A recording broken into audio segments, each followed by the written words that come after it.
Hi, everyone, and welcome to the second episode of the Layoff Podcast, a podcast dedicated to bridging the gap between job seekers, recruiters, and companies. We share stories from job seekers that are affected by layoffs. And so we're really excited because we have our very first guest today, who I will introduce shortly. But for now, I wanted to kind of start off and just say there's a lot of news out there. And so we've been seeing a lot of trends on LinkedIn. One thing that I wanted to talk about is just the slowing down of layoffs that we've been hearing about. So, good news there. Although, right now, according to Forbes, go to the layoff tracker, there seems to be quite a few thousands of jobs that are now eliminated. So, we'll keep an eye on that. But of course, as I said and mentioned, our focus today is on our job seeker, M. Noah. And so I would love for her to introduce herself. Very excited to have you today, M. It's great to be here, Marissa. Thank you. Thank you so much. Um, Short introduction. I always like to start with I'm a late bloomer. I was a stay at home mom and I was a grant writer and doing things from home. I have 8 fantastic children. And then my, got my first job in HR, basically working from home. I was with that company for 12 years. I've been in HR for 16 years total. I love HR. I love what I do. Um, and so, through my career, I guess I went from that job after 12 and a half years, spent some time with Amazon, super huge company, different Oh, wow. responsibilities for almost 4 years, and then transitioned to another company, which has, led me to where I am today and the reason for our chat. Yeah. Well, it sounds like you have such a decorated, obviously resume. I mean, I've gotten to see it, and I obviously looked, and we're connected on LinkedIn now, so I'm really excited to keep you in my connections. And I thought it was really interesting, especially since you do come from like the human resource side of things. You've gotten to see kind of the evolution of HR, if you will, in all your 16 year span. I'm sorry that it's unfortunately at this time that you're facing layoffs. I think it's kind of sadly become the norm now. I guess how has that layoff affected you any way, in any way, mentally, physically? I guess how are you coping right now? I'm coping much better now than I was a few months ago. So, initially, like I said, I left Amazon after like almost 4 years and transitioned into another position, and that was the position that laid me off within 6 months. So it was really quite devastating. I had experienced a very generous increase in salary and a hybrid working um, arrangement, so that all fed in, to a better lifestyle. And interestingly, this company was a client of Amazon. It was a digital marketing company. And so the largest layoffs that were occurring at the tail end of last year were the ones that Mhm. affected me and my HR team going into 2023. So it's devastating, especially at the holidays and the end of the year. It's like the worst possible time for everything, I guess. So I think in the beginning, it was like shock and disbelief. I knew it wasn't personal. Yeah. I was a little put off though by the fact that the company did the layoffs based on the last one in, first one out philosophy, which is Uh, sort of antique this day and age. But again, I didn't take it personally. And then I think I kind of went numb. I didn't apply for unemployment right away. I went into sort of this um, I hate to say a disassociated state, right? Like I honestly thought that maybe, hey, they're going to call tomorrow and say, no, you're not laid off. We actually decided, we need you because of your flexibility and your versatility and things. And the holidays were there, so I wasn't convinced that it would be a good time to even look for a job. Usually that's very bad, although submitting resumes for something starting at the first of the year would be, the better path to take. I just thought everything was going to work out just fine. I've never been laid off. I've never had a problem finding employment. I, continued my education and my own, like on Eventbrite, looking for new HR philosophies or solutions, especially where diversity and equity and inclusion are concerned. And then, come the first of the year and there's nothing, like not even yeah. a response to a resume. More layoffs are occurring and, news of impending layoffs. So um, I scrambled. I scrambled to apply for unemployment. And then I scrambled to find something else. So I was fortunate. I found a consulting position, but it was a short term consulting position. So the whole time I was doing that, I was still continuing to look for a job and trying to network, which was like having two and a half jobs. Because Hmm. nowadays, looking for a job is a 60-hour a week proposition, with resumes and having to update and revise and having to interview and having to screen and having to network and all that goes along with it. It's pretty exhausting. And it actually, there is no work life balance when you don't have a job, because when your Yeah. job is finding a job, it's debilitating. It's depressing. You start to think, hey, maybe I'm not really valuable at all. Maybe I don't know anything. Anxiety, bills, and there was no severance package in my case because I wasn't there long enough to have Ugh. earned one. And then waiting for unemployment to kick in, and then having to revisit, hey, I didn't apply and there's 7 weeks of back pay that I should have, and then, oh, I'm not going to get that for months at a time anyway. So how do I keep it all together? How do I pay my kids tuition? How do I keep food on the table? Crying, screaming, complaining, Yeah. and basically begging. I found like I was begging, please, if you know anyone or anything. I also ended up taking a job at Kohl's, and that was another thing I found.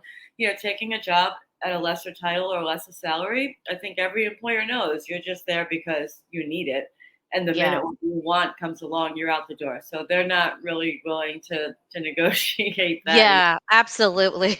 So everything is just a kick in the side, just one after the other. So I, engaged in some virtual therapy because I was really going through some of my own, I don't want to say outright depression, but questioning my own validity, my own worth, and, low energy, didn't feel like getting up and doing it again.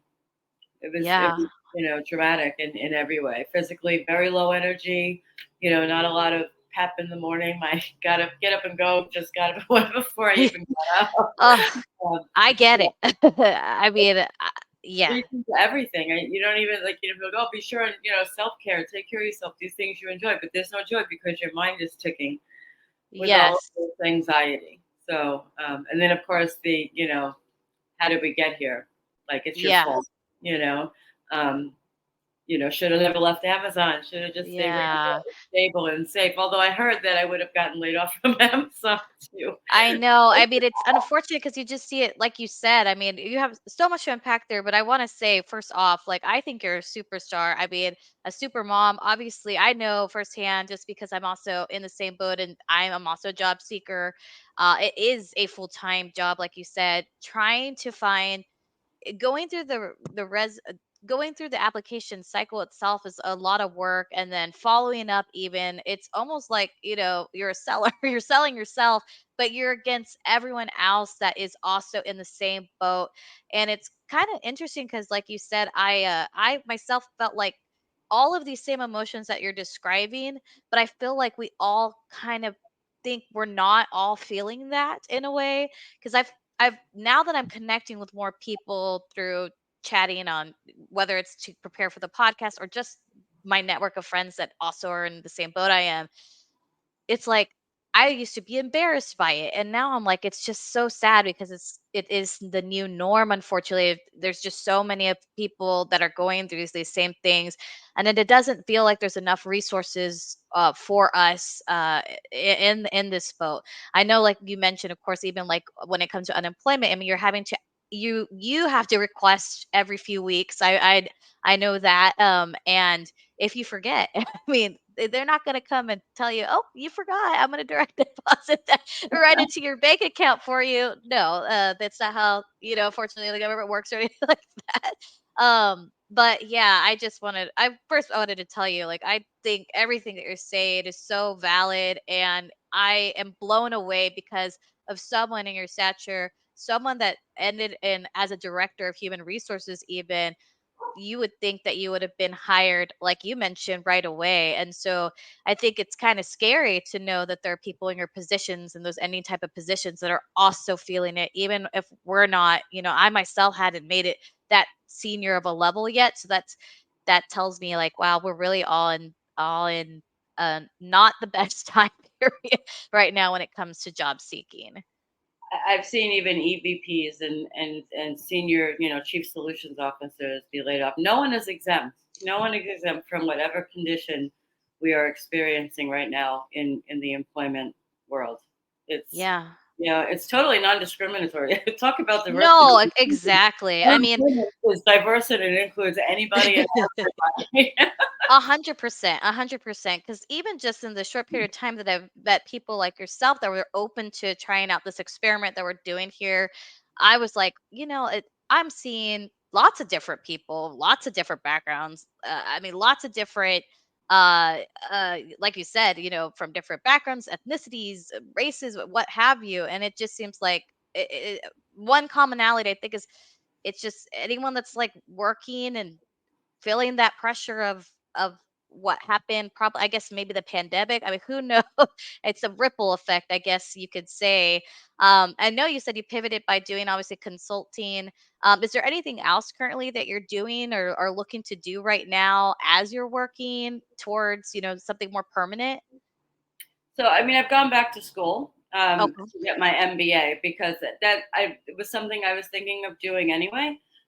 Because I'm now more into compensation and benefits and the financial strategy from a human resources aspect, whereas before I was all about organizational psychology and people. Um, and I'm, volunteering to either help people find jobs, help them with their resumes, food pantry with my kids, like trying to use my time effectively because you never know who you're going to meet and who you might network with in that way also. And I'm, taking advantage of different groups. There's um, I forgot what it's called, the Who You Know show. But Yeah. it's like a universe unto itself with lots of ideas and lots of resources and things. So I'm just like putting feelers out there. I'm stepping outside of my comfort zone. I'm doing podcasts. I'm meeting Yeah. people, and, just putting myself out there and honestly hoping for the best. But, you Yes. know, Well, I definitely am rooting for you over here. And one thing I was going to ask too, when it comes to your end goal, what is that end goal in mind, and what are you open to? Are you wanting to stay? Are you remote based, hybrid, in office? What does that look like for you while you're searching for these jobs? So my end goal is to find like my last job.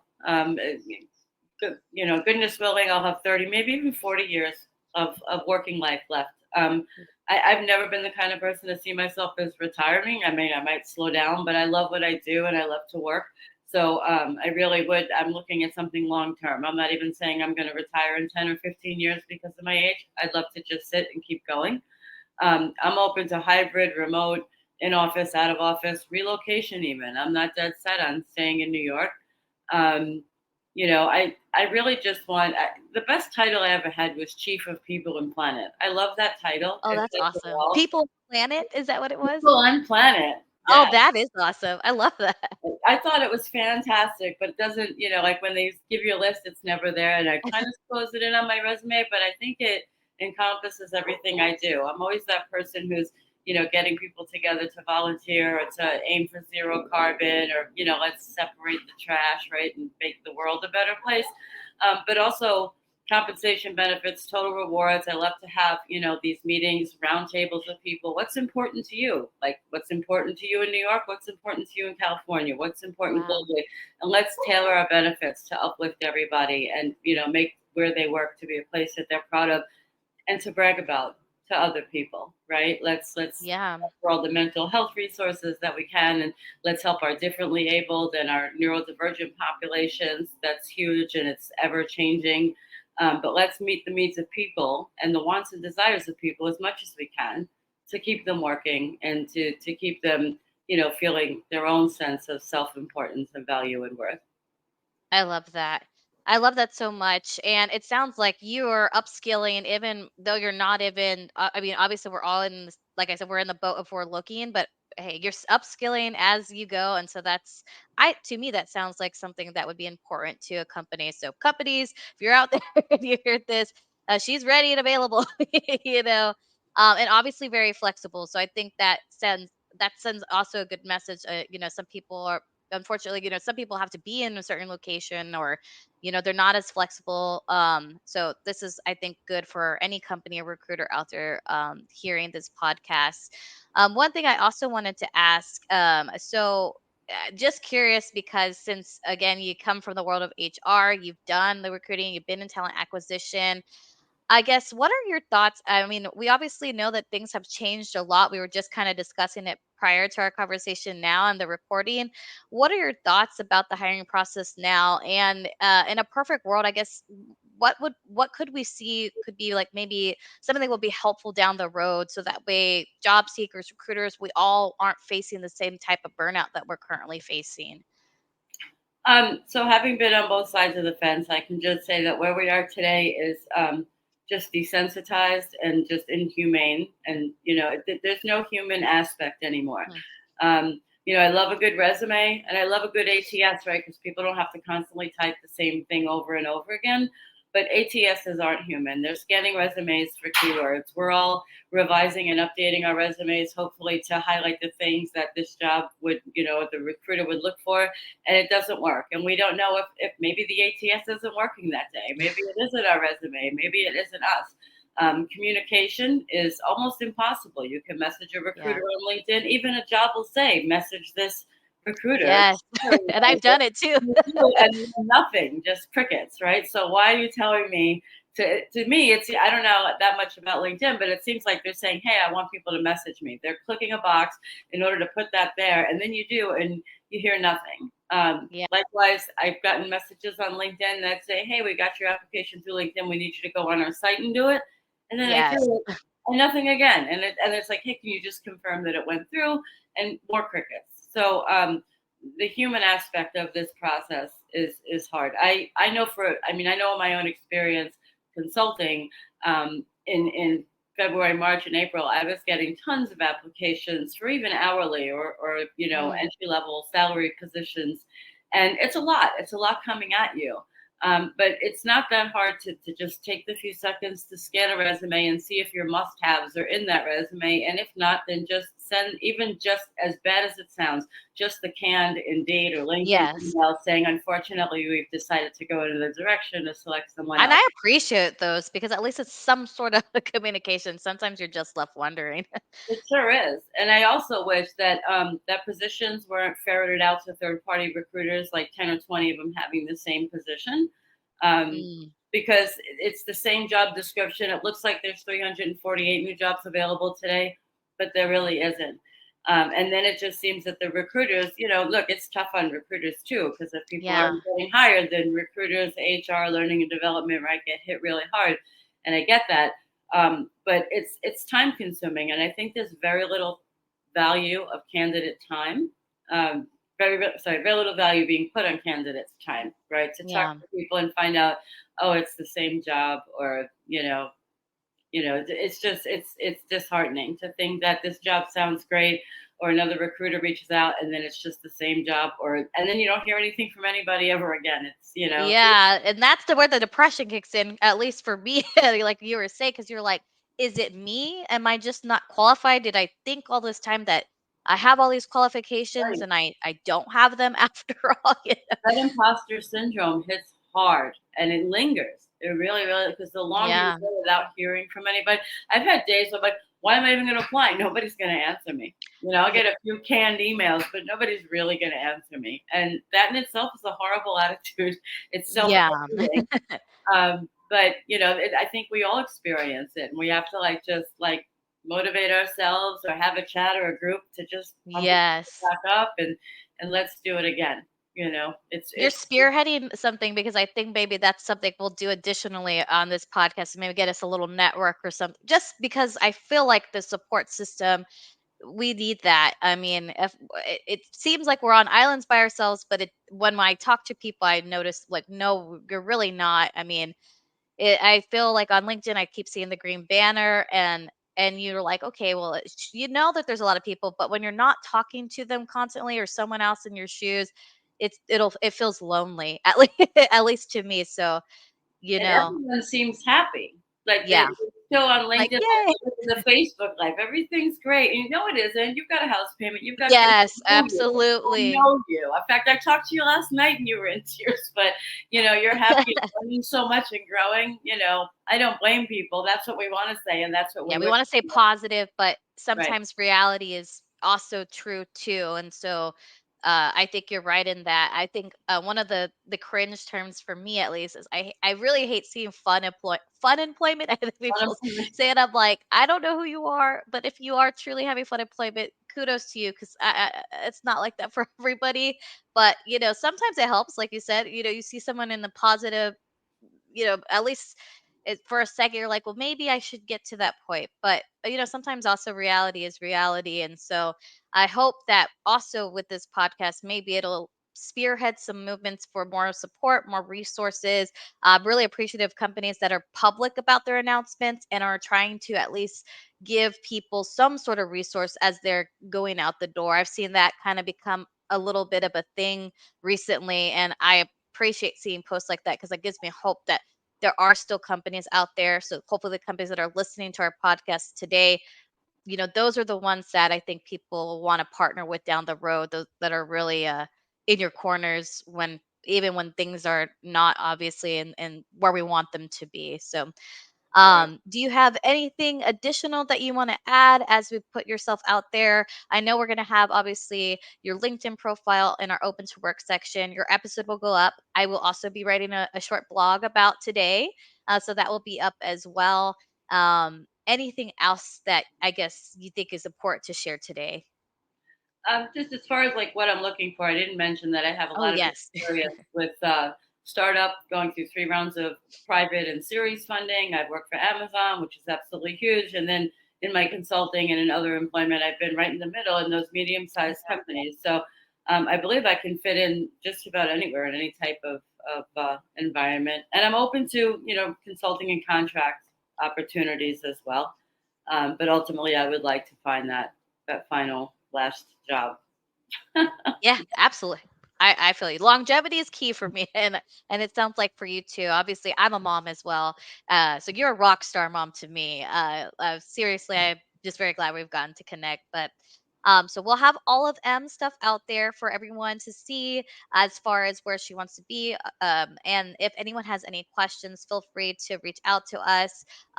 We do house resumes if they're available. If you're a recruiter, email us directly at thelayoffpod@gmail.com or go onto our website at www.thelayoffpod.com. And tune in next time. These episodes will drop every Monday and Thursday. If you're a job seeker, please also